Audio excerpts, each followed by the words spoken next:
How to delete your Google account. Hi guys, welcome back. Today I'm going to be showing you how you can delete your Google account. So let's get started. Simply open up a new tab and now it'll show you your Google account right here. Click on your Google account and then go to manage Google account. Now it will open up your home for you. So to save time, what you can do is just search for delete account. There you go. Delete your Google account. Click on it and it will directly take you to here. Now we have to enter our password so that we can move on. And here we have deleting your Google account. So you can see that we have all of the information given here and it will actually ask you to read all of your different accounts that you have with your Google account, such as AdSense, Blogger, YouTube, Google Calendar, Google Play App Store, everything. So you will have to check them.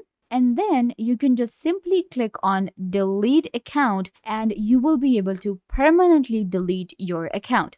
You also have to check these options such as yes, I acknowledge that I am still responsible for any changes and then I want to permanently delete this account. Once you delete the account, then you will not be able to get your data back. But if you still want to do it, click on delete account and your Google account will be deleted. I hope that I was a big help. Don't forget to give this video a big thumbs up and subscribe to the YouTube channel.